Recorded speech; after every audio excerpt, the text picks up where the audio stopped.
Sa gitna ng pagtutok ng publiko sa kontrobersyal na isyu ng pagkakasangkot ng administrasyon sa ilegal na droga, magkakaroon na ng pagkakataong harapin ni President Bongbong Marcos at ni Liza Smax si Madam Maharlika sa korte. Ang dalawang kinikilalang politiko ay kinasuhan umano ni Madam Maharlika dahil sa kanilang umano'y papel sa nasabing isyu.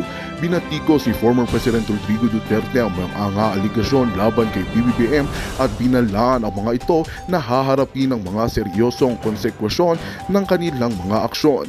Sa inilabas na bayag ng kampo ni PBBM, iginiit nilang handang harapin ang anumang paratang at patuloy na ipagtatanggol ang kanilang reputasyon at integridad. Samantala, si Liza Smags naman ay nagpahayag ng kanyang determinasyon na patunayan ang kanyang pagiging tapat sa batas at paglilingkod sa bayan. Inaasahang magiging maingat at maigting ang pagtatalaga ng hustisya sa nasabing kaso upang mabigyan ng tamang paglutas ang issue at mapanatili ang tiwala ng publiko sa sistema ng hustisya. Sa ngayon, patuloy ang pagtutok ng publiko sa kasong ito habang inaasahang magpapatuloy ang paglaban at pagtatanggol ng mga sangkot na personalidad sa kanilang mga panig na kwento. Subalit hindi pa rin tiyak kung ano ang magiging resulta ng kaso at kung paano ito makakaapekto sa politikal na sitwasyon ng bansa sa mga susunod na buwan.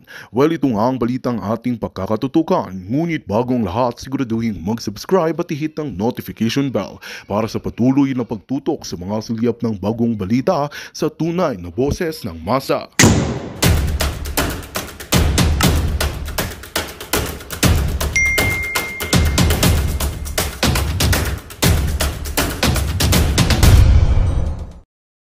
Chinese ambassador para alamin kung meron nga bang gentleman's agreement sina dating Pangulong Rodrigo Duterte at Chinese President Xi Jinping.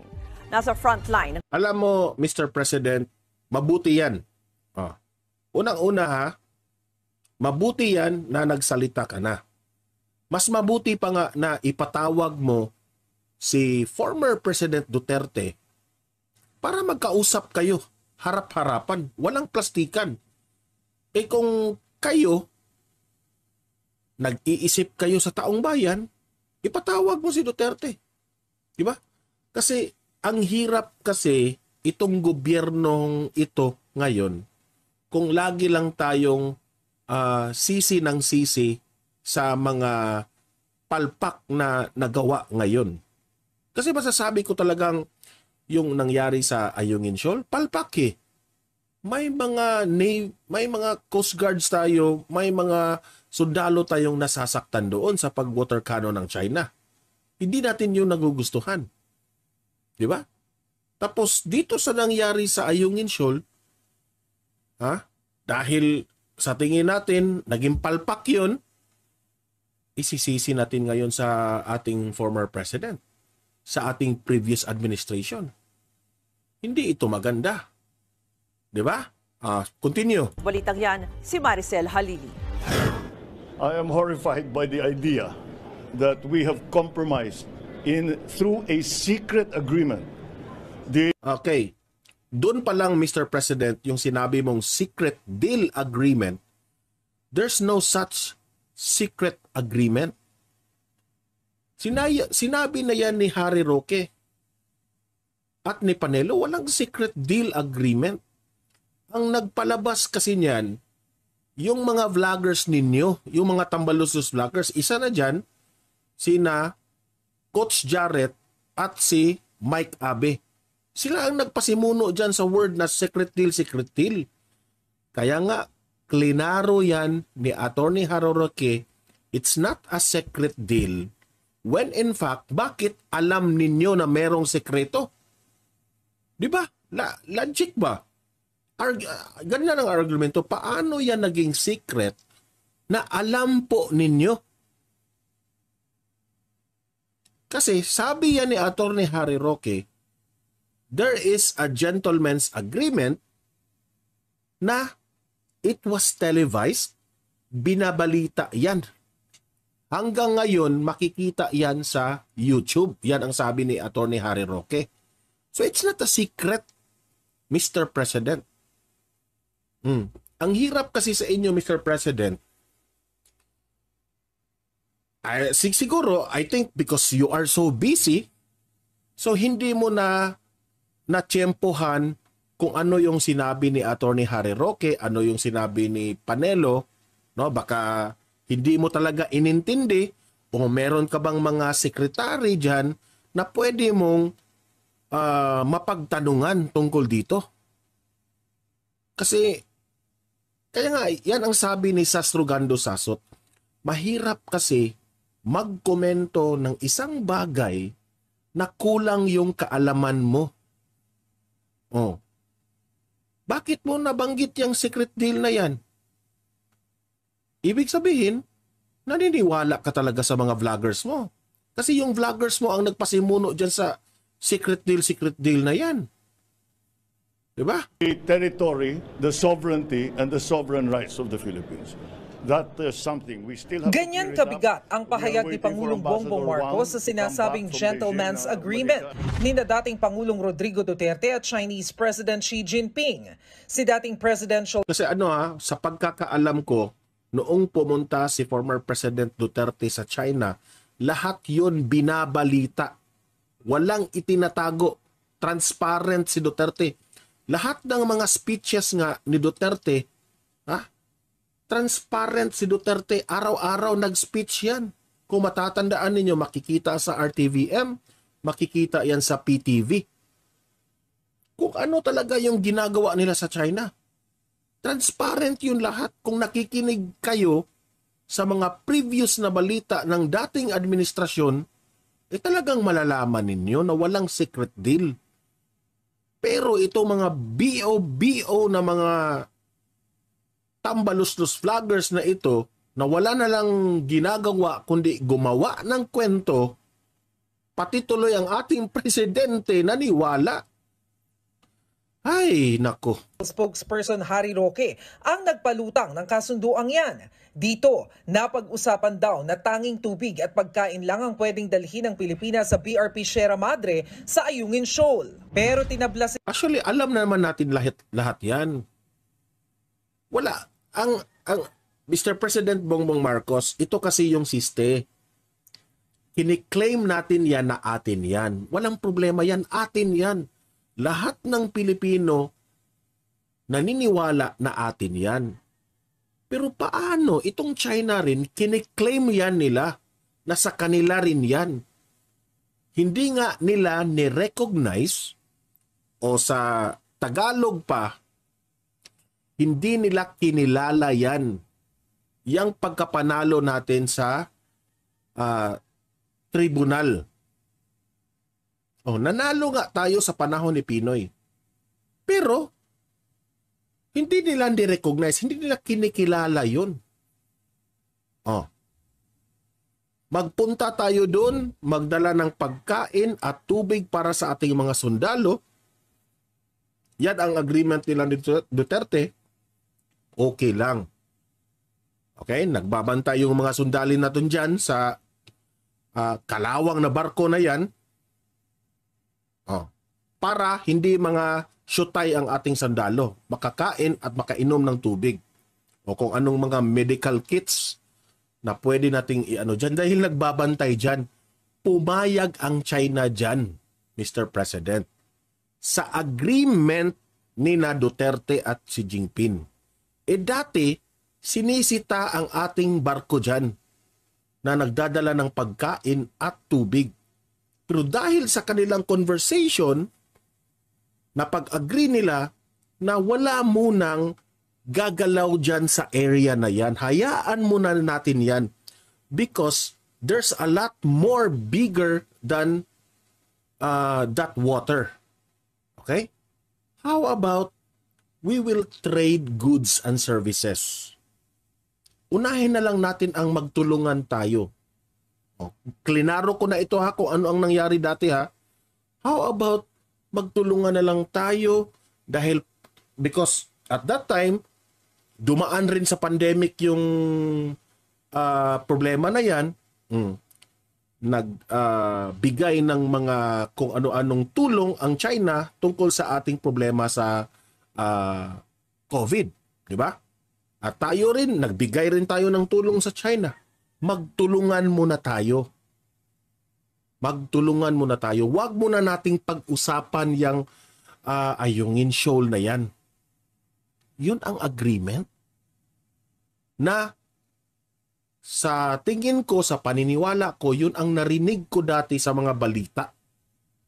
Okay? Si Roque ng isa pang dating presidential spokesperson ni Duterte na si Attorney Salvador Panelo. Aniya, nagsisinungaling ang sino mang nagsabing merong gentleman's agreement.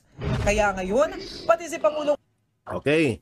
Ito kasi yung pautot ngayon. Baka naniniwala si PBBM na may nagsisinungaling sa dalawa. It's either si Panelo ang nagsisinungaling or it's either si Attorney Harry Roque ang nagsisinungaling. Actually, Sir PBBM, walang nagsisinungaling sa dalawa. Ang ibig sabihin ni Attorney Roque, tama si Panelo. Walang agreement na nangyari dyan sa Ayungin Shoal.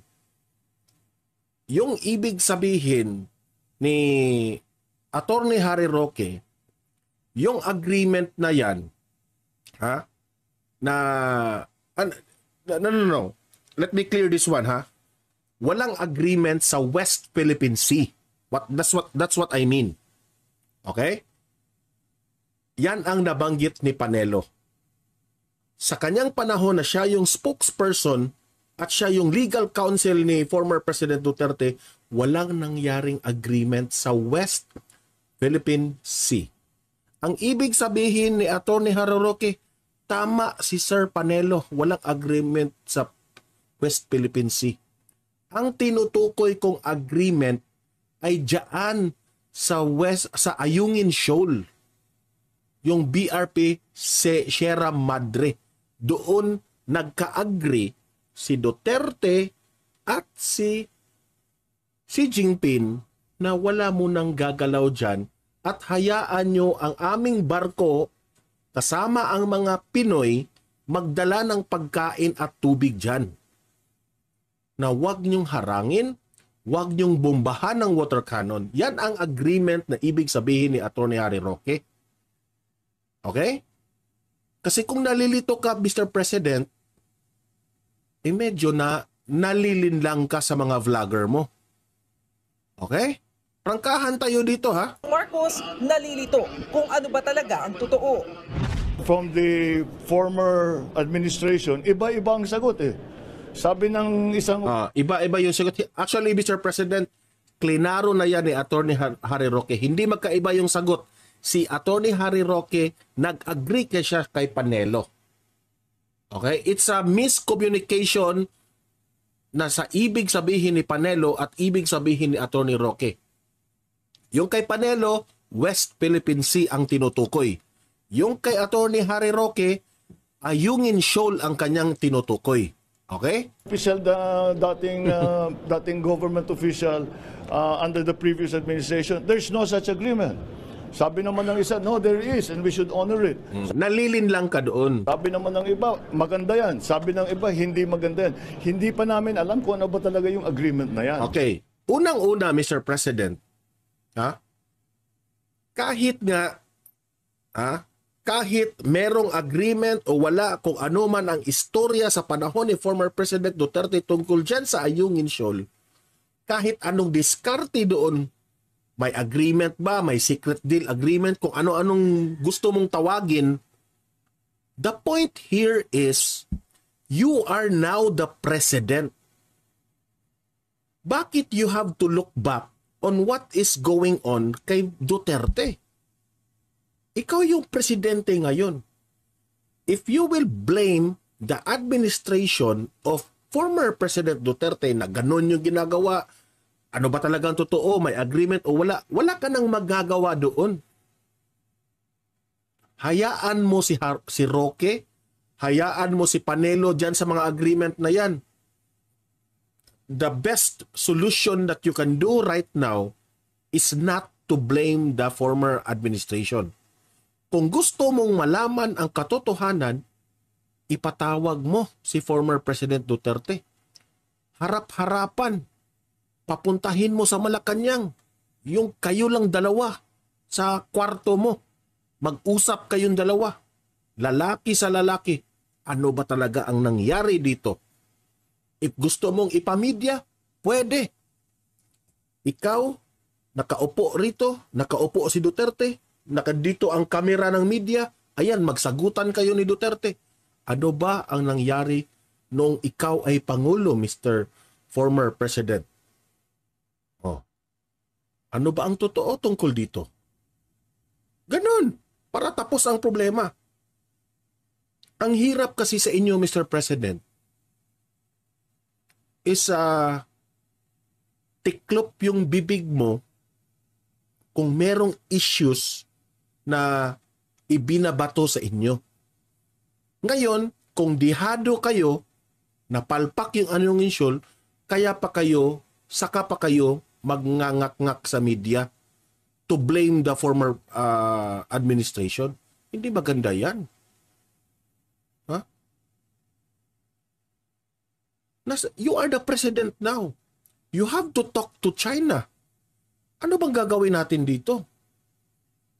Kasi yung ginawa ni former President Duterte, hindi niya inulit ang mali na ginagawa ni Pinoy dati. Pero you will never hear former President Duterte na nag-blame siya kay Pinoy. Hindi mo mamarinig yan. Pero anong ginawa ni Duterte? Hindi niya inulit ang kamalian ng ginawa ng administrasyon ni Pinoy. Gumawa siya ng sarili niyang strategy. Kasi alam niya, yung mga strategy ni Pinoy hindi tumalab, hindi effective. Kinontra ni Pinoy yung China. Nakipagkaibigan si Pinoy sa Amerika, mas lalong uminit ang China. So yung strategy ni Duterte, kung uulitin ko yun, the same result. If you want another result, if gusto mo ng ibang resulta, ibahin mo rin yung strategy mo.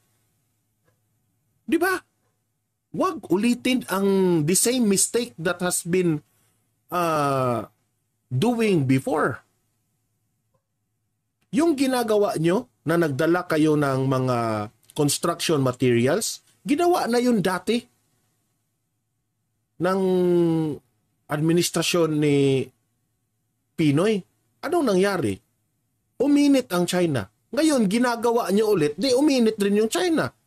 So, kaya nga kaming taong bayan, Mr. President, yung mga malalim yung utak, kagaya namin malalim yung aming pag-iisip tungkol dyan, na hindi masyadong sarado ang isip namin, ang aming payo sa inyo, gumawa kayo ng unique na strategy, gumawa kayo ng hakbang. It's like a chess move na hindi natin isa publiko. Strategy nga, kung meron tayong galaw tungkol dyan sa West Philippine Sea, dapat atin lang. Gumawa tayo ng strategy na tayo lang ang nakakaalam o kayo lang ang nakakaalam. You have to make another strategy to have another result. Hindi yung paulit-ulit na lang. How many times tayo winoter cannon? Kasi paulit-ulit ang ginawa natin. How many times naging aggressive ang China? Kasi paulit-ulit yung ginagawa natin. So maybe we could give another strategy para meron namang ibang resulta. Di ba?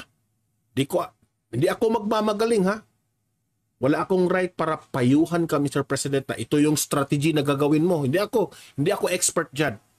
Pero kami, nakikita namin na baka pwede niyong ibahin ang strategy. Di ba? Wag na. Kung pag-uusapan natin yung ginawa ni former President Duterte, kung siya ba ay may ginawang secret deal, kung siya ba ay may ginawang gentleman's agreement, hindi pa rin masusolve yung problema natin dyan sa West Philippine Sea. Matatawag pa rin yan, pamumulitika pa rin. Kasi you are blaming the former administration, hindi maialis sa isipan ng taong bayan, maging malisya tayo dyan. Baka ito pamumulitika na naman, paninira na naman kay Duterte. What do we have to do right now is the reality. Gawin natin kung anong pwedeng solusyon natin gawin dyan sa Ayungin Shoal. Kasi si Duterte hindi na part sa government. O sige, let us say, si Duterte ang may kasalanan, ipakulong natin si Duterte. Will it solve the problem in the Ayungin Shoal? Will it solve the problem sa conflict natin with China? Kung mapakulong natin si Duterte? Kung ma-blame natin si Duterte? Okay, Duterte, ikaw na nagbenta dyan. Ikaw na magaling, nakipag-agreement ka, mali ka, ikaw ang dahilan sa lahat-lahat dyan. Ang tanong, Mr. President, will it solve your problem with the West Philippine Sea and the Ayungin Shoal? Hindi. You are the president. You have to think you are the chief architect of this sa ating militar.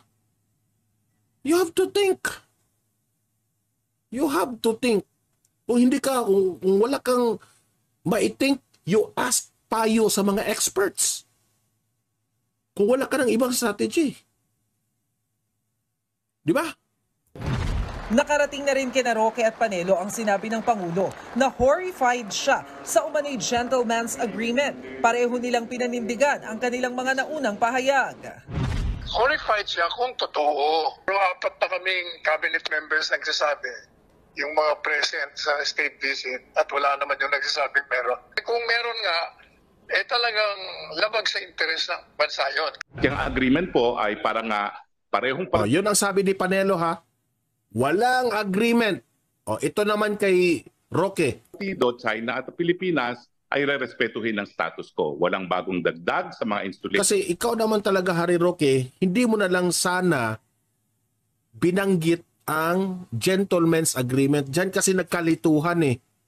Dapat sinabi mo lang kasunduan, na merong kasunduan na yung Pilipinas pwedeng magdala ng pagkain at tubig. Okay? At hindi construction materials. Yun ang agreement nila ni Duterte at Xi Jinping. Nagkalituhan na kasi eh. Walang gagalaw. At dahil walang gagalaw dyan ha, sa area ng Ayungin Shoal. Walang gagalaw. Pero magdala lang kami ng pagkain para sa nagugutob naming mga sundalo. Yun lang. Dyan sa kasunduan na yan, wala pong nawalang teritoryo sa atin, wala pong sinurrender na soberenya, walang sinurrender. Walang binenta si Duterte. Kasi kung sinurrender yan, matagal nang nag-construct yung China dyan.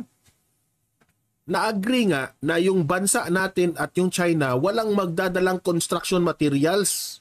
Sinurrender na sovereign rights. So kung meron man, sana sabihin ni PBBM.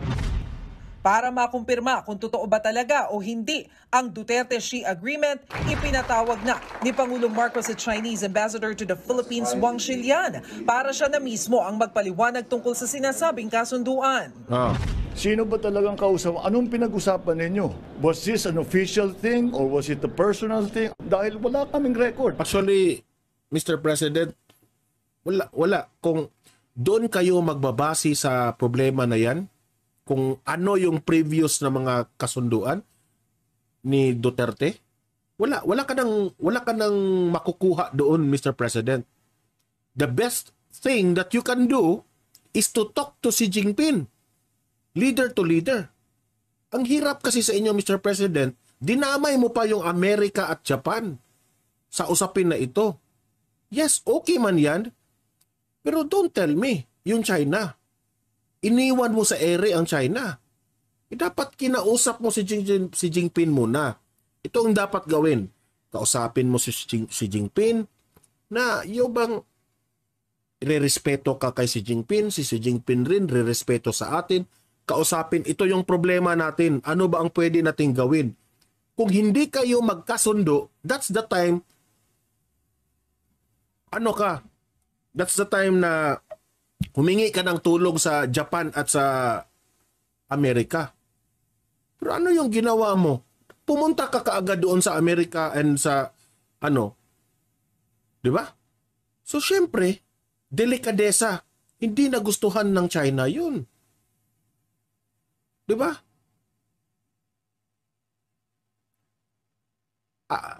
I mean, ang mali mo lang doon, Mr. President, ha? Diskarte. Mahina po kayo sa diskarte, Mr. President, sa totoo lang. Oh. Kaming taong bayan, yun ang aming reaksyon. Mahina yung diskarte mo eh. Oh. Mahina yung diskarte, sa totoo lang. Kasi, kung pwede pa ma-solve ng China at within China and Pilipinas lang sana, na kayo lang dalawa, mag-uusap, why not? Bakit hindi yun ginawa? Diba? Pumunta na kayo sa China, bakit hindi niyo pinag-usapan ito?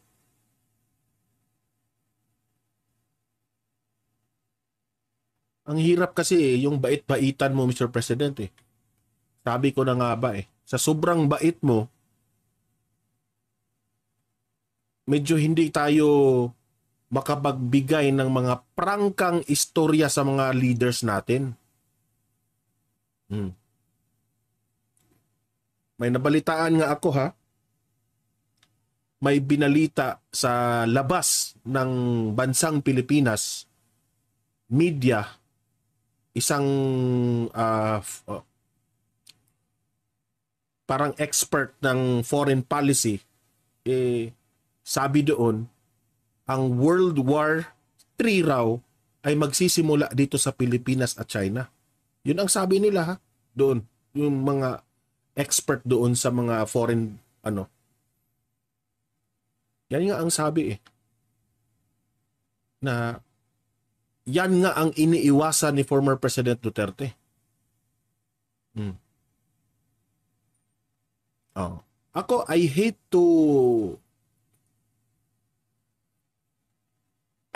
to cater yung mga argument na pro-China ka. Anti-China ka. Pro-China ka, anti-China ka. Wala yun. Hindi yun makakasolve ng problema ng Pilipinas. Pamumulitika lang yun eh. Yung mga nanonood na mga viewers na pro-China ka, ikaw vlogger ka, pro-China ka, anti-China. Wala. Mababaw lang ang isip ninyo eh. Isip nga kayo ng malalim. Yung malalim na pag-iisip.